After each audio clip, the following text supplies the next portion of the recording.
There is 30 lads here on the P-Way in Carlisle, and there's not one of them know whether they've got a future or not on the railway, and we want to know, have we got a future on the railway? But in the dark, we don't know what's happening. If the money was right for me, I would be off tomorrow. I've had 45 years on it. I'd like to have got 50 years in, but I would leave the railway tomorrow. I've worked for the railway for 35 years and I've never known feelings as strong on the ground as what they are now. People are, to put it in a nutshell, frightened of the future. Nobody's really told us what is going on, basically. The men are worried about the jobs. Jobs, money. No job, no money. Come out and tell us exactly what's happening.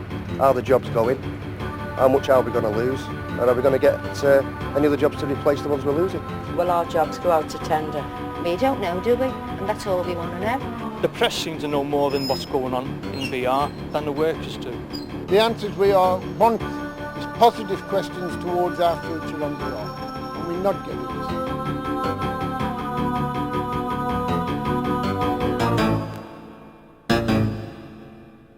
This video is an attempt to bring you as many answers as possible to the questions you've been asking about restructuring for privatisation. First, Ivor Warburton will set out the structural changes that are taking place. Some 18 months ago, in April 1992, we saw the end of the London Midland region and the creation of the Intercity West Coast Profit Centre.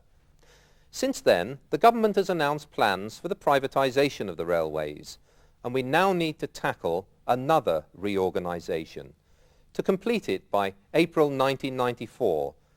And the primary role for that will be the West Coast Train Operating Company. I shall be the head of that company from April of 1994, and we shall have just over 3,000 staff responsible for the delivery of all the services to our customers. What the Train Operating Company will not have is any track, any stations, any land, or any responsibility for the control systems of the trains. This will pass to Railtrack. The signalling staff, the control staff, the electrical control room staff, all of these will be responsible through Railtrack for the operation of the trains along the route, with West Coast trains alongside those of all the other customers. In total, we expect there'll be about 1,000 staff passing to Railtrack. But Railtrack will not be responsible itself for all the work that is done on the engineering assets.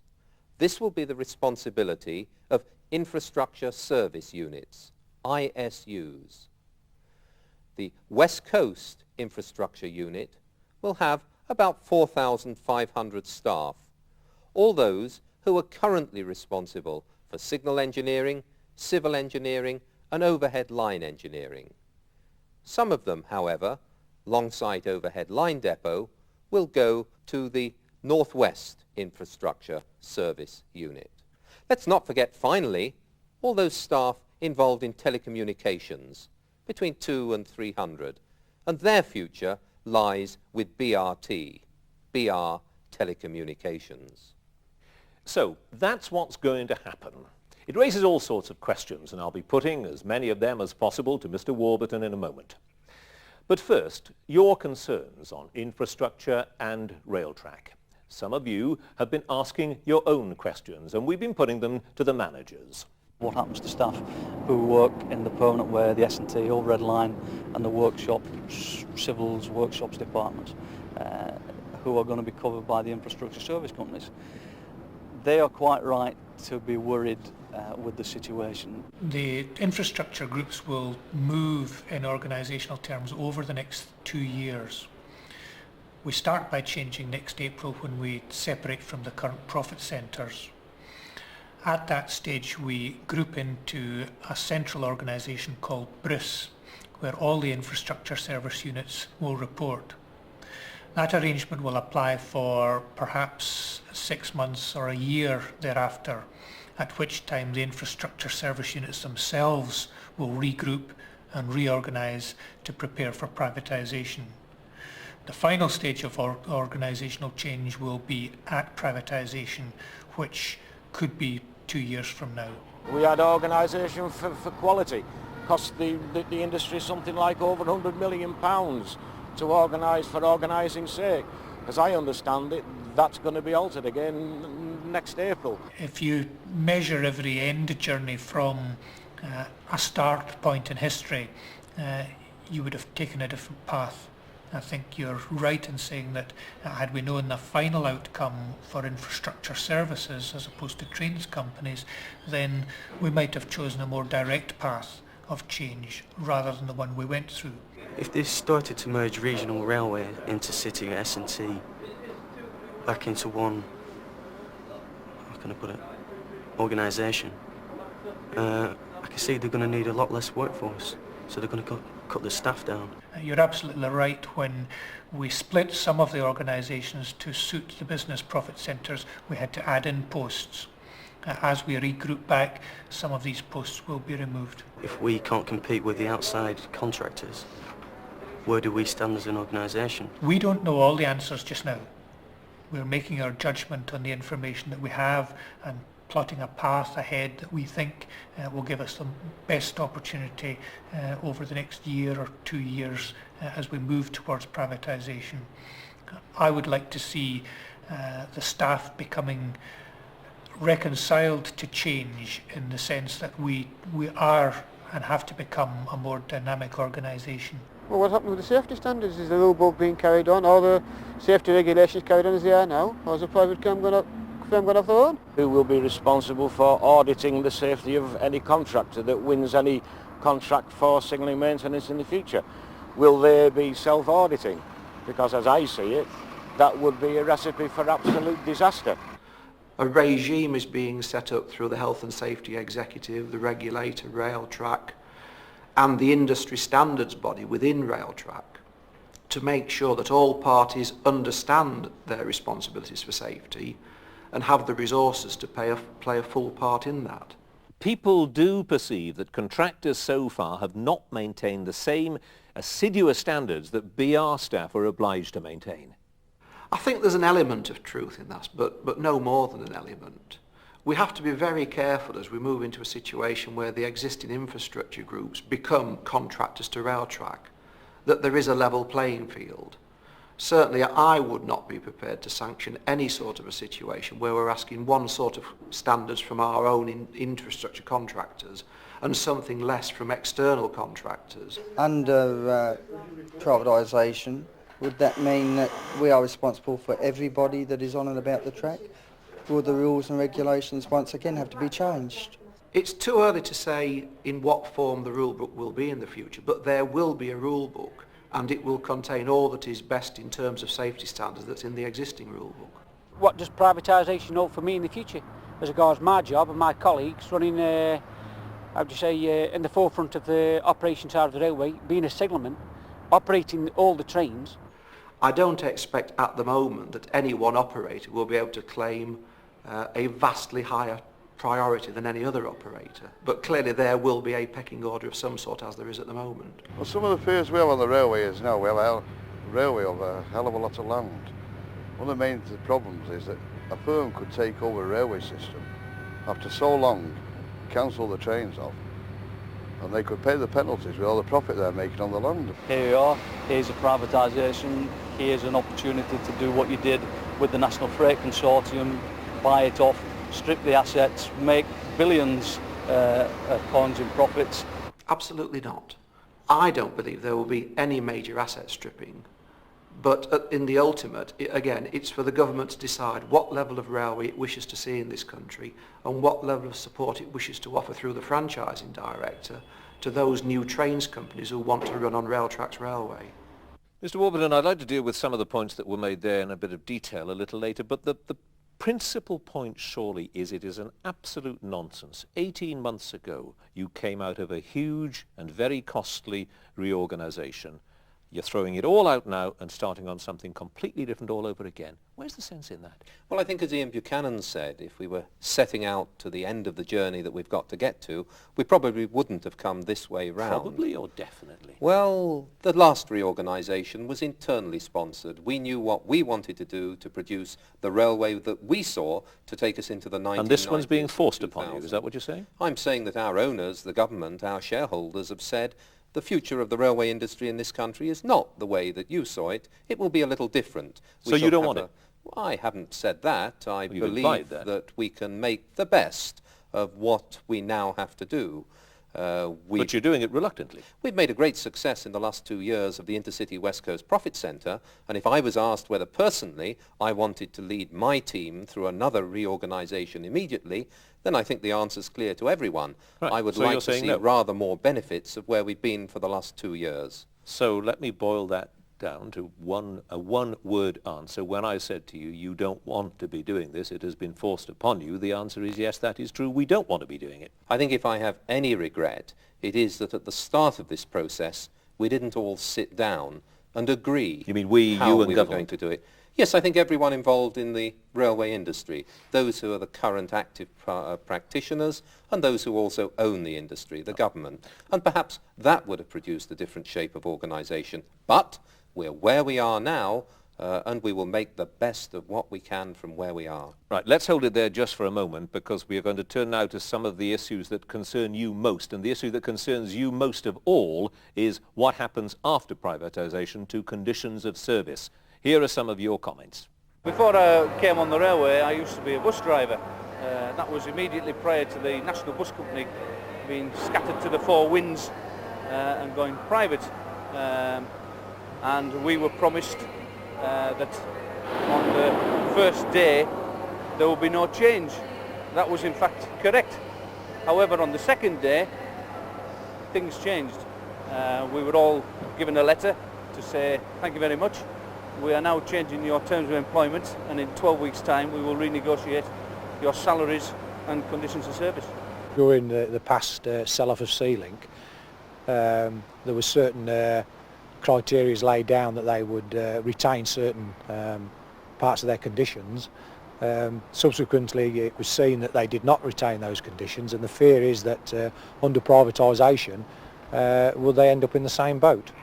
We would like to know from BR or Mr Warburton what guarantees he's given if there's ever a second sellout, because on the first sellout we know that we are covered under conditions of service by easy rules and conditions in this country. The only guarantee is for a year. A year's guarantee employment is no good to anybody.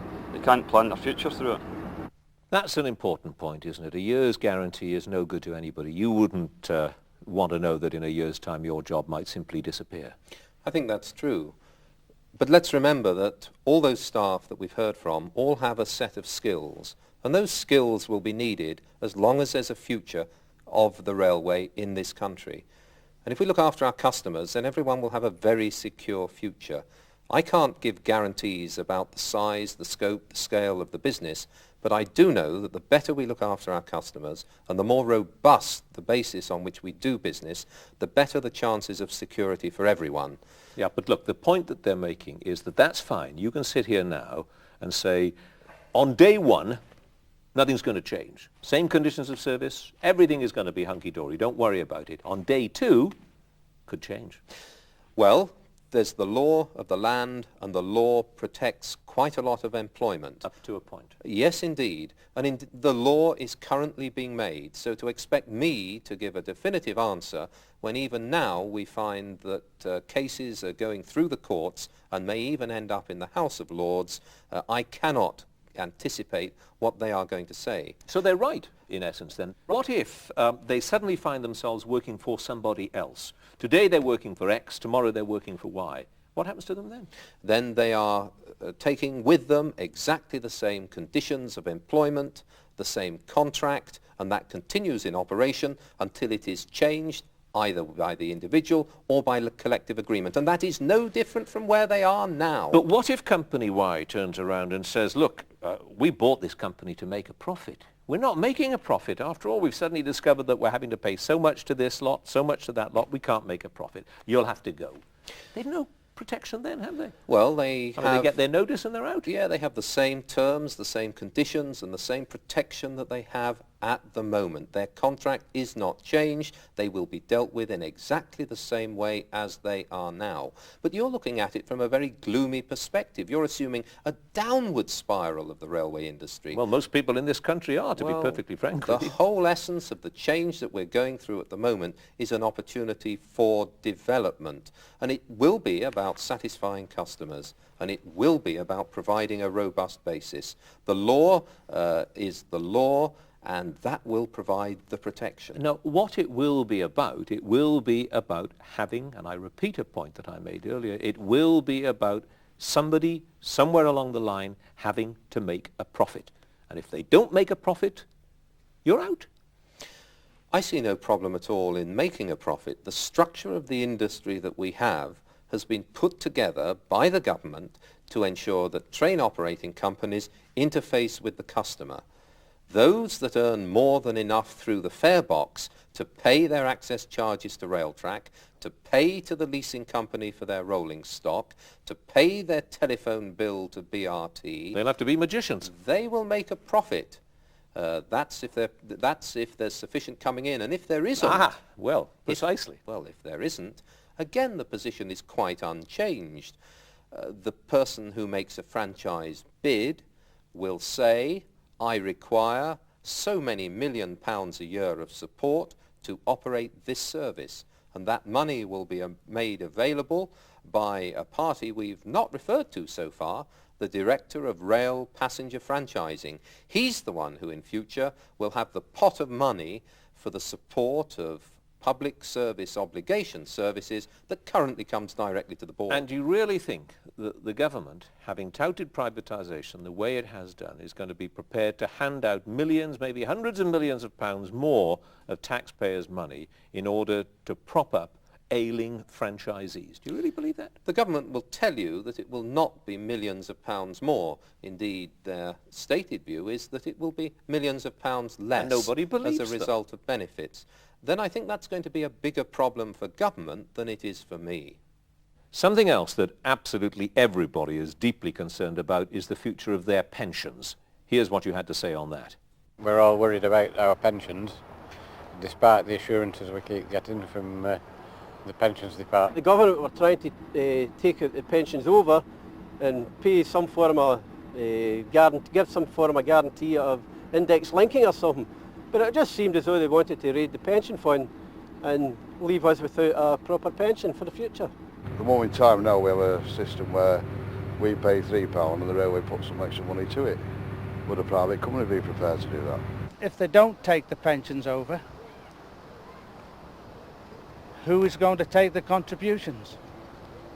And if they do take the pensions over and they go bust, what happens to the pensions? Many people have been on a long time and they feel that the pensions could be lost unless some strong action is taken by the board. Is the government going to raid the BR pension scheme? The answer to that is no. They have given assurances that the existing pension fund will continue in existence for all those employees who are in the industry on the date that the bill receives royal assent. But as I understood it, all that's being ring-fenced, as it were, are existing pensions.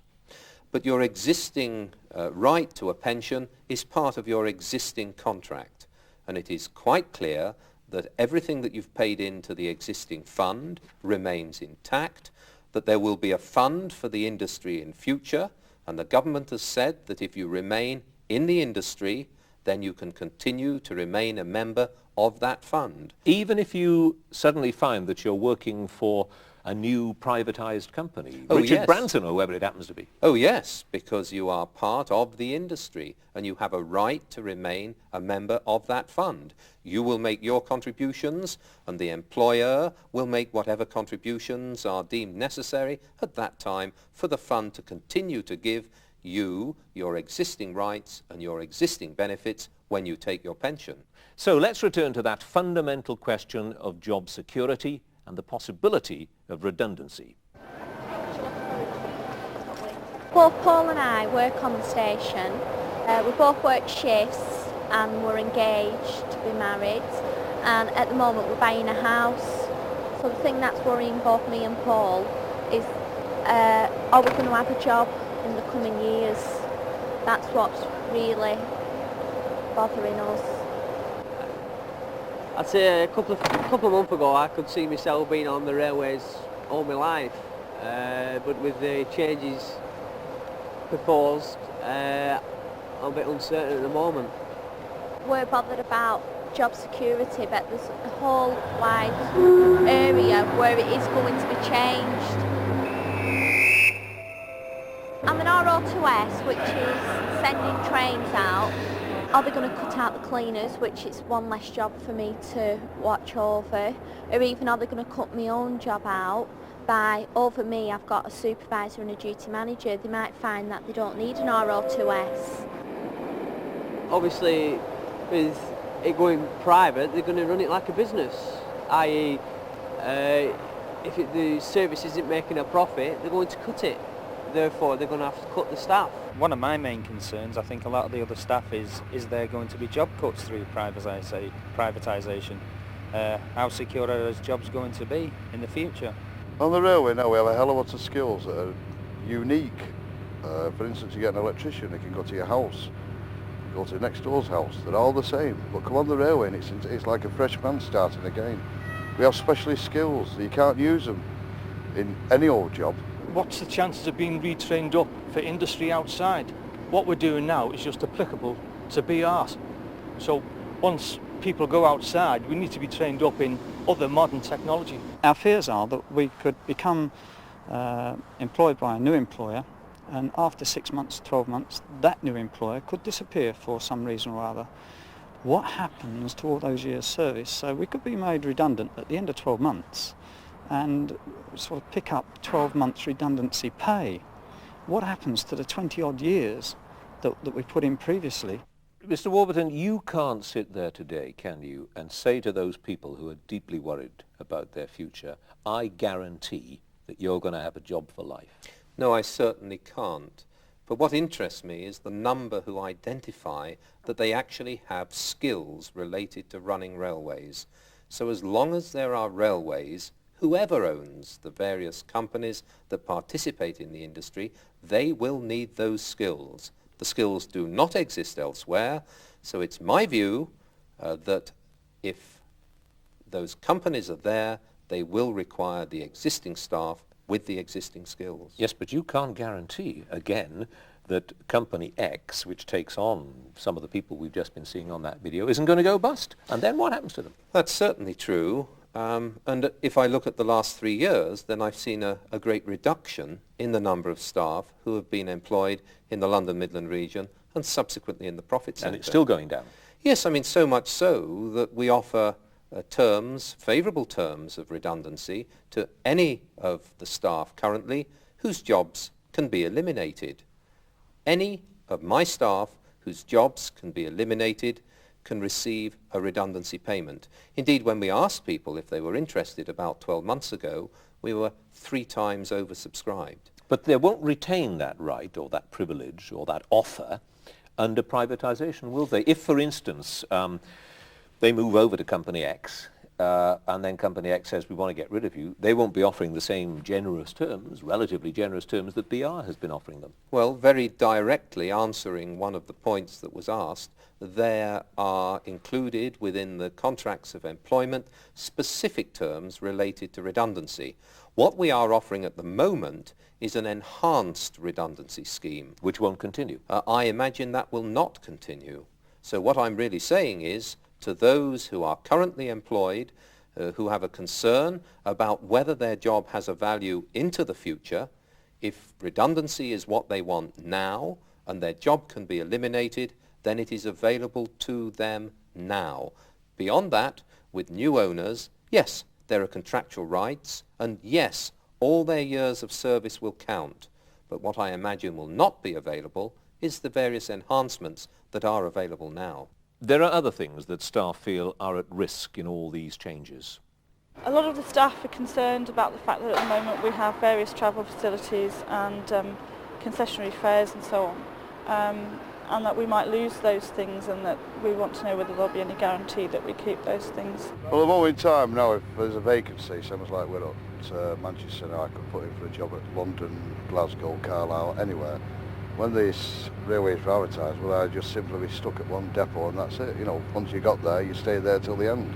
At this moment in time, we are fortunate that if I'm redundant at my home depot, I am given a list of vacancies throughout the country. So if I am willing to move house and home, then I am really assured of a job as a driver under the present setup. When these businesses are formed, a fear that we have is if we are redundant in one business, then we will be out. Our job relies very much on seniority. The day you start to the day you finish, you work on seniority. And if one has to transfer from one company to another, what becomes of that seniority? What about this question of travel facilities and concessionary fares?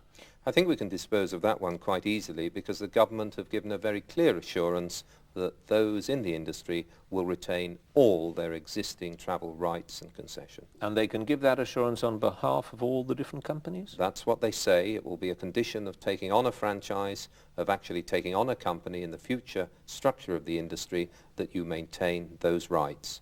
That is, of course, for those who are in the industry on the date of royal assent. What about the problem of people who say, a couple of them said it there, if I want to move to another part of the country, I can do so. If I want to go chasing a job as a driver somewhere else, I can do so. In future, I will be stuck with one company wherever that happens to be. I think that certainly will change. We've had an amazing amount of flexibility to move around the country. That's been good. It's had the opportunity to move to get promotion, but it's also perhaps been bad in that people have made short-term sacrifices in the hope of moving back. It's been very costly, and I think in some cases we've had a lot of outcomes that have not been in the best interests of the individual. The whole issue is under discussion between the Railways Board and the trade unions at the centre at the moment. I don't know what the outcome of those discussions will be, but I certainly imagine that in future we shall see each company looking at its own promotion, and what we shall then have is a series of transferable skills where individuals may choose to move to another company, and if they do so, they'll still be employed within the railway industry. They will still have the pension and other entitlements that are provided, but it will be at their own initiative rather than on an all-line vacancy list. Seniority, taking that with you? Seniority is taken into account, but far more important is, in this industry, is suitability. And I think it'll become even more important as we look at satisfying customers and providing that service into the future. As we know, you've been named as the director of the West Coast Operating Company. There are many questions about your plans for the route. There has been rumour for the last 2 to 3 years of the West Coast Mainline terminating at Preston and regional railways taking over services north from Preston to Carlisle and to Scotland. There's rumours it's going to be just freight it's coming up with, which is not beneficial to Scotland or England. The West Coast is needed. The East Coast couldn't cope with the amount of traffic. It's going up the West Coast and the East Coast at present. We'd like to know Ivor's points on that. I'd like to know if Mr Warburton's centralising all his telephone inquiry bureaus into one or specific places, so that also could be hived off. People get confused enough trying to travel from one end of the country to the other as it is, without having to buy different tickets on different price schemes, and to have different information coming from different sources. To what extent have you developed your plans for the future of the West Coast? Well, the comments that we heard about possible closure north of Preston, I think, are just malicious mischief-making. And wrong? Oh, quite wrong, quite wrong. The route north of Preston, north of Weaver Junction, was renewed some 10 to 15 years later than the sections further south and is in remarkably good condition. Where we do have a problem is south of Rugby. Much of the signalling equipment is now reaching the end of its design life and it's going to need replacing.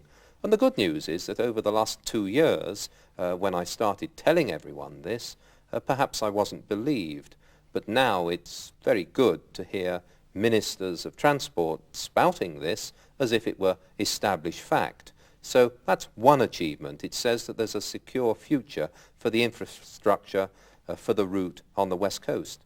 But they're quite right. Money has, in recent years, gone into the East Coast. into electrification and into new trains. And that's something that we have to address for the West Coast. It's not a crisis, but if we don't know where the money's coming from for renewal, and if we don't see some sort of investment in rolling stock over the next few years, by whatever means the new rolling stock leasing companies are able to make that rolling stock available, and I don't know the answer to that at the moment, how the mechanics of that will work, but we must see some rolling stock to ensure that we have a really long-term future. Through tickets? Through tickets is something where we're going to have to wait and see. I really don't know the answers. It is essential, though, isn't it? It would be preposterous to have to buy 6 tickets to go from Plymouth to Glasgow. It certainly cause a lot of complications, and my sympathies are entirely with my staff who say, let's see a sensible answer to this, but we don't know the form that answer will take yet. But you're saying quite categorically this has got to be got right. Oh, I think it has to be got right. It's what the customer wants, and we would be foolish as an industry if we did not respond to that very basic need. Any plans to contract out overnight services or on-board services? No, they're an integral part of our delivery of a service of high quality to our customers.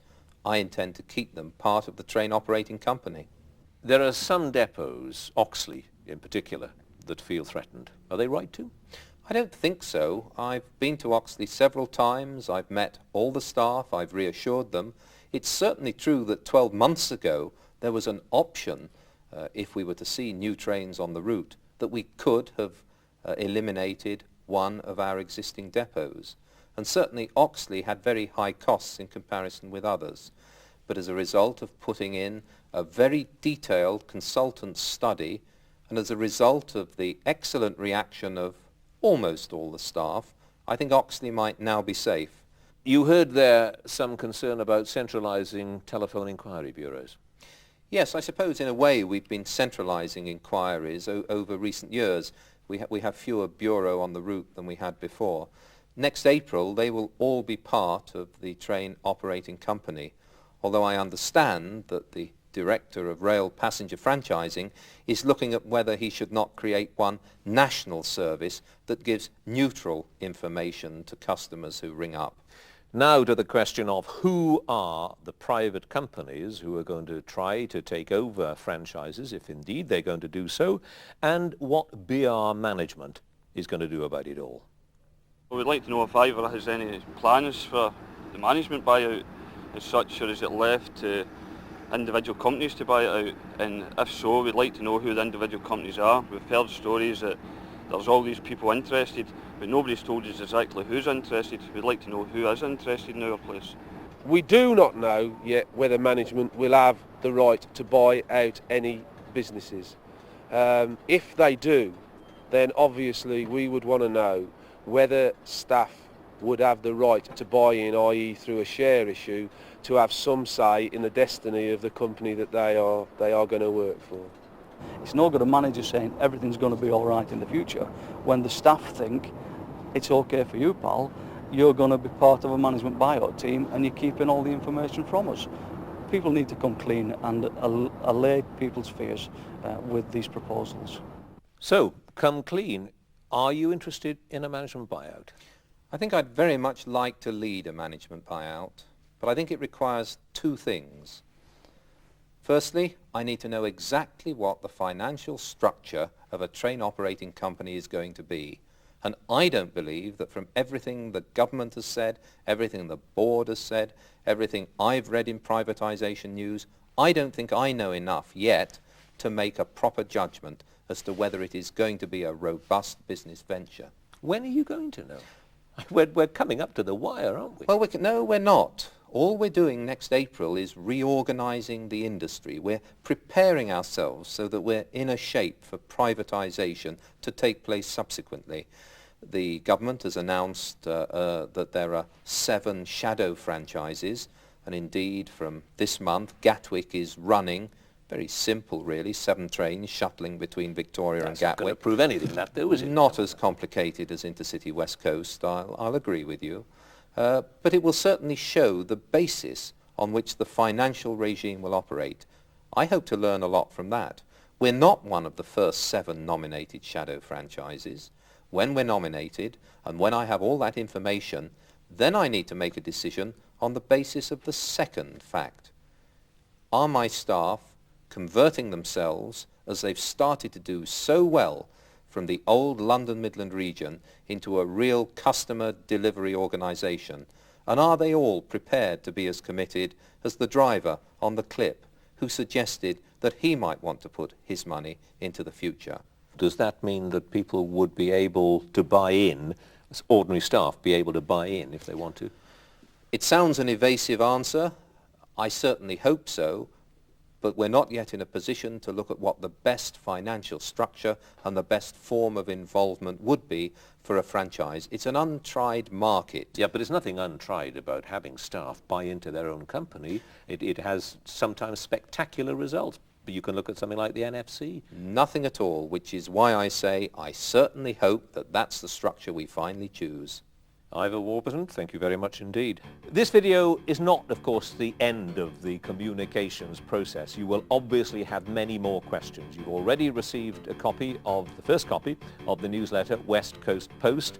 If you have any more questions, and I'm sure you will as a result of this video, then please send them to the following address: West Coast Post, Room 562, Mail Point 522, Stanier House, 10 Holiday Street, Birmingham B1 1TG.